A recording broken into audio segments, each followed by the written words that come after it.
Bonjour. Dans cette vidéo, je vais continuer la série de vidéos qu'on a commencé ensemble sur la formation NITN pour les débutants. Donc, dans un premier temps, bien dans la première vidéo, on a vu ensemble donc les bases qu'il faut savoir donc de commencer votre développement de votre premier workflow. Dans cette vidéo-là, on va on va continuer à voir les bases de l'automatisation. Dans un premier temps, on va continuer donc à découvrir ensemble un certain concept fondamentaux, ou bien des termes qu'on utilise au niveau de NETN, à savoir, par exemple, le workflow. On va faire une petite définition, pardon. Qu'est-ce que ça veut dire un trigger, une action, et bien sûr, au fur et à mesure, on va découvrir ensemble pas mal de termes qui sont utilisés dans le développement de scénarios, ou bien du workflow sur un item. Dans un deuxième temps, il y aura donc une partie pour la création d'un premier workflow simple. Je vais essayer de vous donner un exemple simple. Donc en créant un simple scénario avec bien sûr un trigger et certaines actions qu'on va mettre en place pour vous montrer comment créer votre premier scénario, bien votre premier workflow. Et comme troisième élément, on va voir la gestion de données entre les nœuds. C'est-à-dire, il y aura, on va voir la structure des données dans NTN, qui est le format JSON. Pour les gens qui connaissent pas JSON, donc on va essayer de développer ça ensemble. Et la quatrième chose, donc on va voir comment sauvegarder et faire l'exécution une fois vous terminez le développement de votre scénario NetM. Bien sûr, en avancement, ou bien au fur et à mesure de cette présentation, bien de cette vidéo, je vais vous présenter aussi les bonnes pratiques qu'il faut y avoir, ou bien qu'il faut savoir pour gagner du temps en utilisant Anytime. En démarrant avec le premier élément, c'est fondamental. On a dit pour le workflow, pour les gens qui connaissent pas, qu'est-ce que ça veut dire un workflow? On peut dire c'est une séquence d'actions automatisées, c'est-à-dire un ensemble d'applications qui sont connectées entre eux, et il y aura à l'exécution une séquence d'actions qui vont être exécutés, qui sont automatisés, bien sûr, pour faire une tâche bien spécifique. Le workflow, bien sûr, peut être déclenché par un événement externe ou bien lancé manuellement. Donc il y a deux possibilités ou bien deux options. Donc c'est vrai, donc pour l'instant, j'essaie juste de vous donner des petites définitions. Bien sûr, on aura l'occasion de revenir sur chaque élément au moment de création de notre premier workflow ensemble. Pour le trigger ou bien le déclencheur, le trigger c'est un terme en anglais euh, qui désigne déclencheur. C'est le point de départ d'un workflow, si vous voulez. Par exemple, l'arrivée d'un email, c'est un déclencheur. C'est-à-dire à l'arrivée d'un email, donc le scénario il sera lancé, par exemple. Ou bien un ajout d'une ligne dans un Google Sheet. Ça peut être aussi un déclencheur. Ou bien une requête HTTP entrante. Ou bien d'autres déclencheurs qui sont basés sur le temps. Par exemple, on verra ça plus tard, donc le cron en anglais, toutes les heures par exemple, chaque lundi, etc.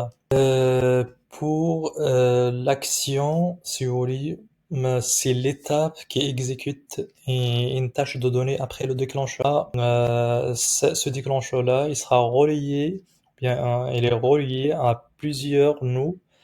Et au niveau de chaque nœud, on a une action qui s'exécute, c'est-à-dire une étape qui exécute une tâche donnée après le déclencheur. Exemple, par exemple, envoyer un message Slack, créer un ticket dans Jira, effectuer une transformation de données, Et là, on va passer à l'étape suivante, ou bien le deuxième élément dans cette vidéo, qui est la création d'un premier workflow. Ça va être un exercice pratique. Vous pouvez pratiquer donc en même temps pour créer votre premier workflow si vous voulez. Donc ça va être un simple scénario. L'objectif de ce scénario, c'est-à-dire à chaque fois qu'il y a un formulaire est rempli via un webhook, donc la réponse, les réponses, ils sont par exemple stockées dans un Google Sheet et envoyer une notification dans Slack. Donc, on va commencer par la première étape qui est la création d'un nouveau workflow. Donc là, comme vous voyez sur l'écran, et comme on a vu la dernière fois, donc déjà, on va commencer par la création d'un nouveau workflow. Vous avez à droite ici, vous avez Create Workflow. Oui, ou bien vous avez ici tout à gauche le plus qui vous permet aussi soit de créer un workflow ou bien de credential. Donc je pense qu'on a vu ça dans la première vidéo pour la définition de credential. Juste pour vous faire un petit rappel, le credential, si ce sont les coordonnées qui sont utilisées pour faire la connexion avec une application externe. Par exemple, pour pouvoir utiliser Google Sheet, j'ai besoin de me connecter avec mes coordonnées Google Drive pour pouvoir utiliser Google Sheet par exemple. Je clique sur créer donc workflow ici et je commence par lui donner donc un nom pour ce workflow. Je clique juste ici pour lui donner un nom. Donc le nom, ça va être ici un formulaire, vous voyez, formulaire Google Sheet plus Slack, juste pour dire comme quoi je vais recevoir des informations à partir d'un formulaire, soit un formulaire Tally ou bien d'autres types de formulaires, ou bien juste un formulaire N10. Et bien sûr, je stocke cette information, bien ces informations dans Google Sheet, puis j'envoie une notification via Slack. Donc là, je clique à l'intérieur dans mon workflow. L'enregistrement est fait automatiquement. Je commence par mettre en place mon trigger. Donc c'est le premier nœud que je dois mettre en place, soit un trigger manuel ou bien un trigger. Donc j'ai expliqué ça dans la première vidéo. Mais là, je suis intéressé pour Webhook. C'est-à-dire là, je tape Webhook juste pour chercher Webhook comme nœud de déclencheur. C'est-à-dire c'est ce nœud-là que je vais utiliser ou bien comme déclencheur pour mon scénario. Donc je clique. Donc là, il y a deux options ici. Vous avez un onglet pour test URL. Quand vous êtes en développement, donc vous restez sur test URL, c'est-à-dire utiliser un URL, un URL pour faire vos tests. Et après, donc une fois que vous êtes sur la production, vous pouvez basculer sur l'URL de production à ce moment-là. Déjà, donc, pour personnaliser cette URL-là, ou bien la dernière partie de cette URL, ce que vous voyez ici, je peux le faire à partir de path que vous avez ici. Vous avez une case ici, vous avez cette partie-là dans ce path-là. C'est-à-dire, je peux mettre formulaire test par exemple. Et comme méthode, ou bien comme HTTP méthode, je vais mettre post ici. Bien sûr, donc ce webhook, il sera en écoute pour recevoir des données. Donc je vais utiliser cette URL dans un Postman. Vous pensez toujours, donc une fois donc vous mettez ou bien vous terminez la configuration de votre webhook, il faut penser toujours à le mettre en écoute ou bien en cliquant sur Listen for Test Event, juste pour pouvoir recevoir les données qui sont en provenance des applications externes. Et dans notre cas ici, c'est Postman, c'est-à-dire on va envoyer des données depuis Postman et ce webhook-là qui va recevoir ces données-là et on va le traiter sur Anything. Donc je clique sur Listen for Test Event. Et après, côté Anything, je pense que vous ne le voyez pas sur l'écran, mais ce que je vais faire, je vais envoyer des données donc depuis Postman. Et une fois que j'ai fait ça côté donc Postman, j'ai cliqué sur Send pour envoyer ces données. Je reviens ici donc sur Anything, je vois comme quoi j'ai reçu des informations. Comme vous voyez ici à droite, donc on a la possibilité soit de les visualiser sous forme de JSON. Vous voyez ici, donc ce sont des informations sous forme de JSON. C'est un format qui est la plus utilisée sur Anything. C'est-à-dire il faut savoir comment utiliser, il faut comprendre sa structure aussi. Pour la structure, si ça commence toujours donc avec une accolade ouvrante et une accolade fermante, bien sûr ici. Donc ici, ça commence avec un crochet parce qu'on a un tableau. Sinon, la structure JSON commence toujours donc avec ici une accolade ouvrante et ça se termine avec une accolade fermante. Et donc à l'intérieur, on a toujours, si vous voulez, donc le premier élément entre les guillemets, ou bien la variable entre les guillemets, puis on a 2 points, puis on a sa valeur entre aussi les guillemets. Et bien sûr, on peut mettre plusieurs variables dans le même on va dire, élément de JSON.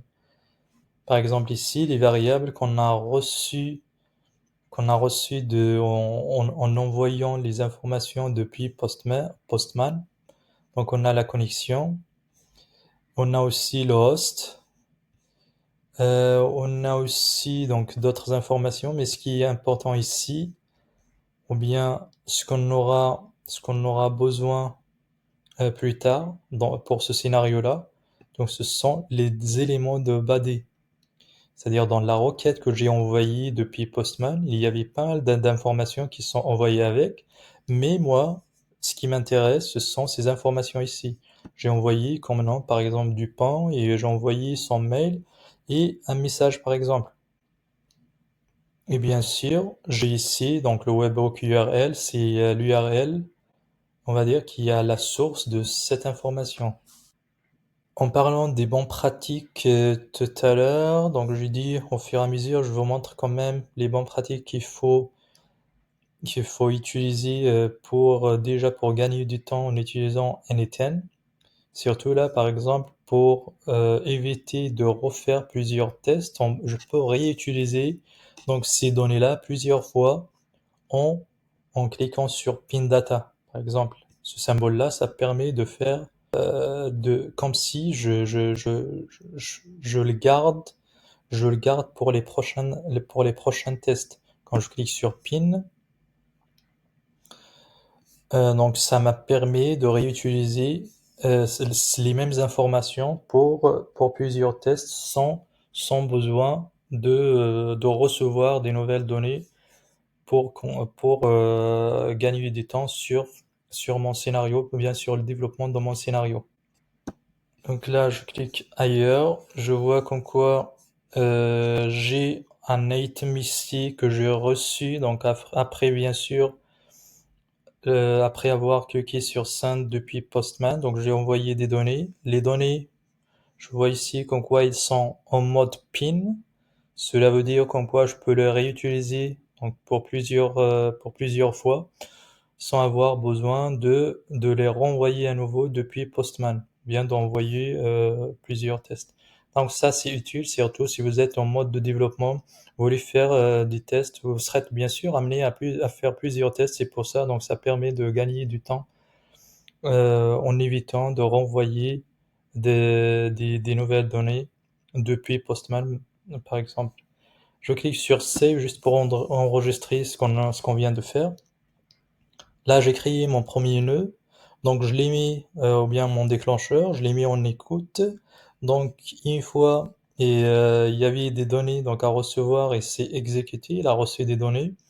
Mes données, donc je peux les visualiser, on a dit soit sous forme de JSON, soit sous forme d'un tableau. Vous voyez, sous forme d'un tableau. Et je peux les voir aussi sous forme d'un schéma.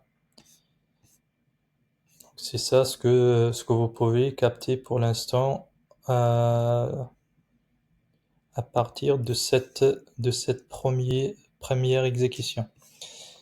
Donc, je peux, par exemple, en restant appuyé sur ce nœud-là, je peux le déplacer là où je veux. Par exemple, je le mets ici et je clique sur Save.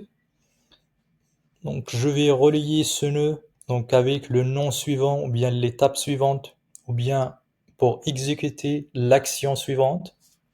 Donc, je clique sur plus pour ajouter le nœud de Google Sheet qui est l'action suivante, comme on a dit. Je cherche ici Google Sheet. Donc, je clique ici sur Google Sheet pour l'ajouter dans mon scénario. Donc, bien sûr, dans Google Sheet, il y a plusieurs actions. Ce qui m'intéresse, moi, donc, c'est l'ajout d'une ligne dans une feuille, d'un fichier Excel ou bien d'une Google Sheet. Et pour faire ça, donc, il y a les actions que j'ai ici. Donc, par exemple, je vais chercher l'action compatible avec ce que je veux faire. Et pour cela, je vais choisir donc soit Append or Update a Row in Sheet.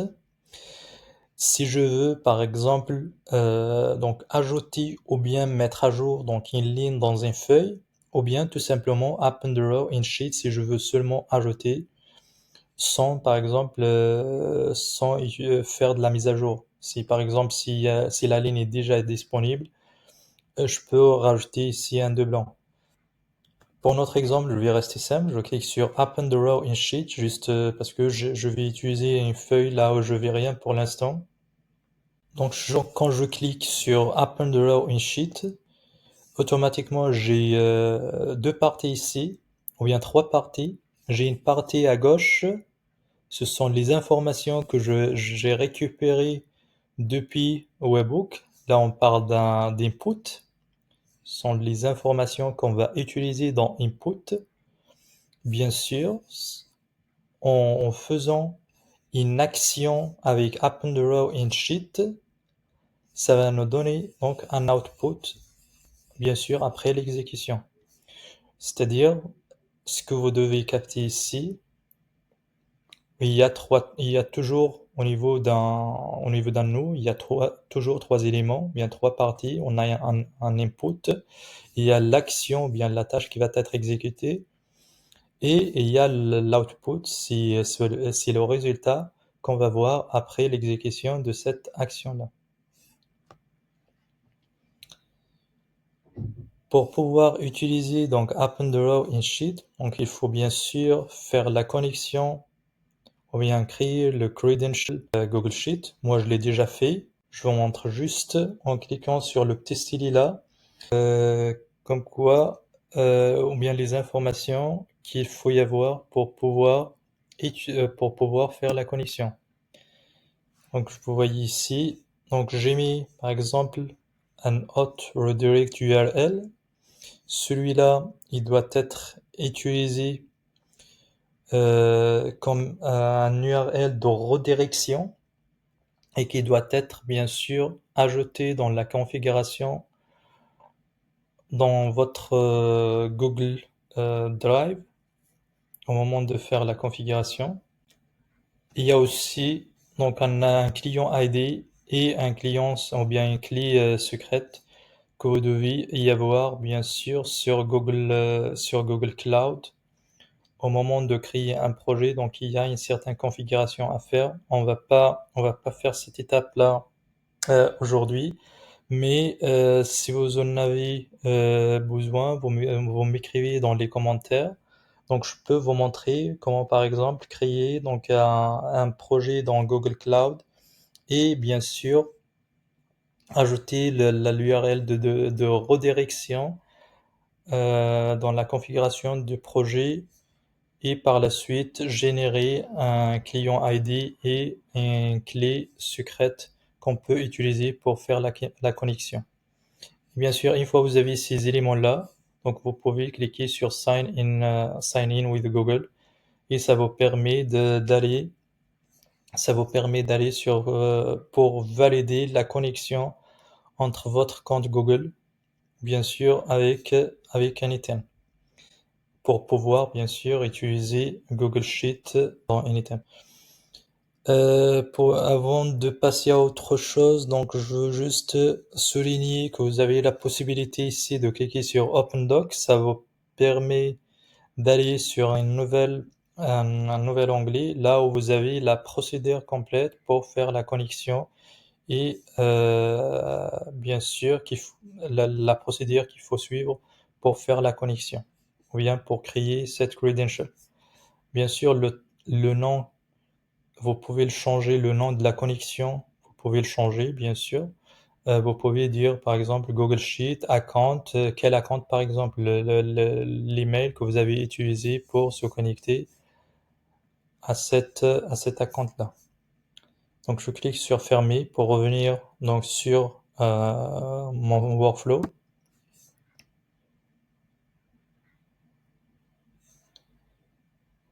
Une fois la connexion est faite, donc ça vous permet d'accéder à Google Drive et parmi lesquels vous pouvez par exemple sélectionner mon document. Ça m'affiche la liste des Google Sheets. Donc je peux choisir, je vais peut-être créer donc une nouvelle, juste pour cet exemple-là. Je vais le faire et on va continuer. Donc je viens de créer un nouveau Google Sheet qui s'appelle formulaire Google Sheet Slack. Et bien sûr, j'ai dedans qu'une seule feuille. Et dans cette feuille-là, j'ai mis 3 colonnes qui sont là, comme vous voyez. Donc j'ai mis comme colonne, j'ai mis le nom, l'email et le message, dans lequel je vais récupérer les informations qui sont en provenance de Postman. Tout à l'heure, donc on a envoyé depuis Postman le nom, l'email et le message. Bien sûr, qui sont dans le input de mon webhook. Donc je vais scroller un petit peu à gauche juste pour trouver donc les informations, bien l'information à mettre dans chaque colonne. Je descends un petit peu, je vais trouver donc là où il y a le body, c'est-à-dire les informations qui sont envoyées tout à l'heure, et je trouve ici le nom. Je peux le glisser, je peux le mettre par exemple ici dans le nom, pardon. Et ça se voit ici comme quoi j'ai ajouté une variable dans la colonne nom, c'est-à-dire une fois je reçois ici une valeur, comme l'exemple ici, j'ai la valeur du pont dans la variable nom. Donc c'est cette valeur-là qui sera mise dans le nom en automatique. Pareil pour l'email. Donc je fais pareil. Je peux glisser, déposer dans l'email. Et bien sûr, le même principe pour le message. Je peux récupérer mon message et je peux le mettre dans la colonne message. Pour faire un petit récap, donc on a dit il y a 3 éléments au niveau de chaque nœud. Donc le premier, c'est le input, là où je trouve les informations à traiter par l'action actuelle qui est append the row in sheet. Et bien sûr, donc une fois le traitement est fait, ou bien l'exécution est faite pour cette étape-là, je vais avoir un résultat dans le output. Et dans ce cas-là, c'est l'ajout d'une nouvelle ligne dans mon Google Sheet. Donc l'exemple, pour terminer l'exemple, ou bien pour ajouter la ligne, je clique sur exécuter step, juste pour exécuter cette étape-là. C'est-à-dire, je peux exécuter étape par étape pendant mon développement. C'est-à-dire, pour chaque étape, je peux faire, par exemple, faire mes modifs ou bien la configuration qu'il faut faire sur chaque nœud et bien sûr faire le test sur chaque nœud pour voir si ça marche et si ça fonctionne. Donc à la fin, une fois le développement est terminé, à ce moment-là, je peux faire un test complet de toutes mes nœuds, c'est-à-dire de toutes les applications qui sont connectées entre eux, bien toutes les tâches, ou bien toutes les étapes qui sont connectées entre eux pour exécuter, on va dire, le scénario. Donc je clique sur Execute Step. Donc là, je vois comme quoi j'ai un résultat donc en output, un seul item, donc l'ajout des nouvelles lignes, qui est le nom, l'email et le message dans mon Google Sheet.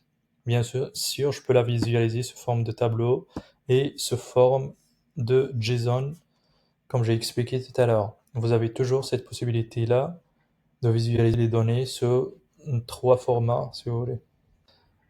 Pour X raison, si vous avez besoin, par exemple, de copier ces informations, vous avez un petit carré ici.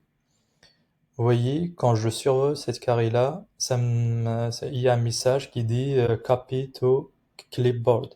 Cela veut dire que vous pouvez copier ces informations juste avec un simple clic ici. Donc je clique ailleurs, ici, et je clique sur enregistrer.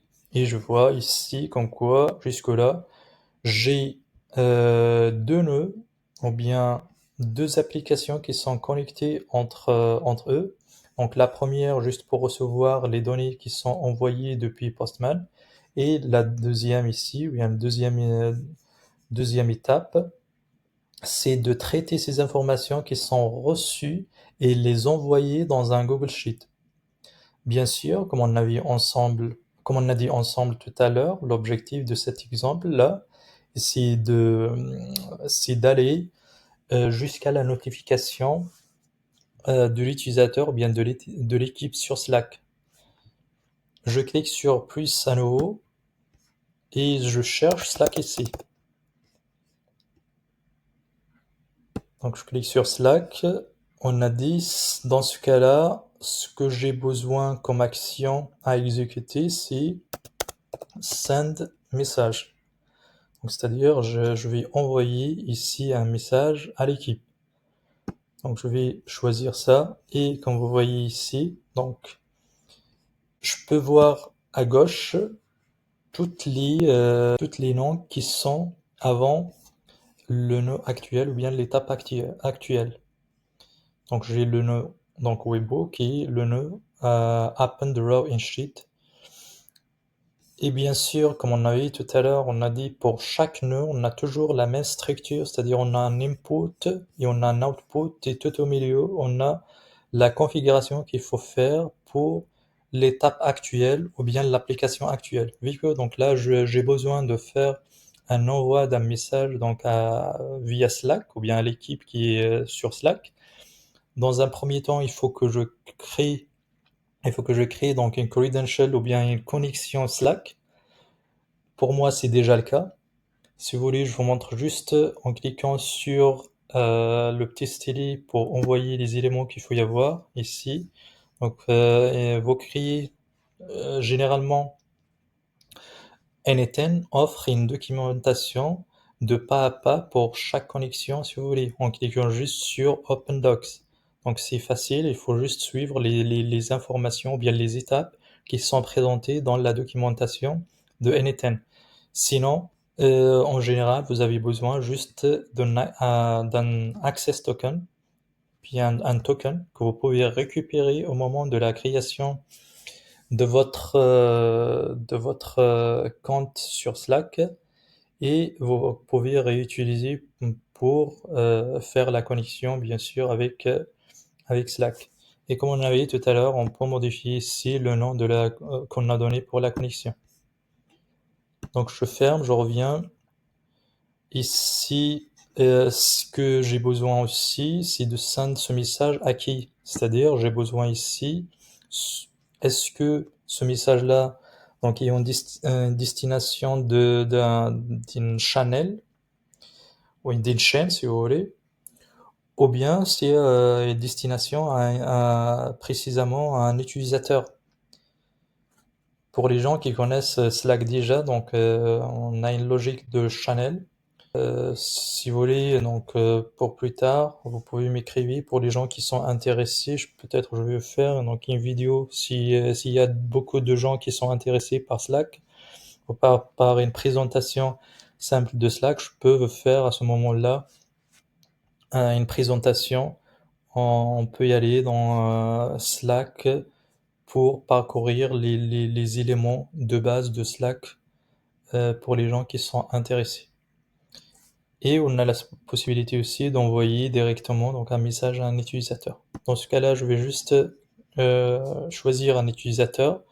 Si vous avez donc l'utilisateur dans la liste, vous pouvez le sélectionner. Sinon, il faut y aller sur Slack pour créer votre utilisateur. Pour moi, je pense que j'ai 3 utilisateurs ici, comme vous voyez. Donc je vais sélectionner par exemple le N10 Cloud ou je peux mettre même une fois le rameau avec quel type de message que vous voulez envoyer. Donc après, donc l'élément suivant, ou bien l'étape suivante dans la configuration de Slack, c'est de choisir est-ce que c'est un simple texte, est-ce que ce sont des blocs, des attachements, etc. Donc on va rester sur un simple message ici, juste pour terminer notre test. Par exemple, je vais envoyer un petit message. Donc là, je viens juste de copier-coller ce que j'avais préparé auparavant, mais pour les variables, ils sont pas bons. Il faut que je prenne les bons variables à partir de Append Row in Sheet. Hop. Je vais faire comme ça pour le nom. Donc on va commencer par le nom ici. Hop. Je vais structurer un petit peu le message à envoyer. Donc je commence par le nom. Comme on a fait tout à l'heure, donc je vais développer cette liste-là. Donc je commence par le nom pour le glisser à ce niveau. Hop, mon nom, vous voyez ici, donc automatiquement ici, j'ai Dupont. Pour l'instant, pour les mails ici, undefined, parce que j'utilise pas la bonne variable ici. Hop, si je fais ça, et je recopie ici, ou bien je reste appuyé, je glisse déposer la bonne variable. Là, cette fois-ci, j'ai le bon mail. Pareil pour la dernière variable, ou bien le message, c'est le message, hop, et je sélectionne mon variable. Donc là, si j'exécute cette étape-là, bien sûr, j'aurai un output. Si j'ai pas de message d'erreur, l'output, il sera juste pour m'informer comme quoi il y a la notification a été envoyée, ou bien le message est envoyé donc à Slack. Et bien sûr, il va m'afficher le message envoyé. Donc je clique sur Execute Step. Et comme vous voyez ici, j'ai le message ici qui est envoyé donc à Slack, à l'utilisateur que j'ai sélectionné, bien sûr. Ça, c'est l'ID de l'utilisateur. Quel type on va dire, de message? C'est un message. Après, bien sûr, tout en bas, je vais trouver donc les informations qui sont envoyées.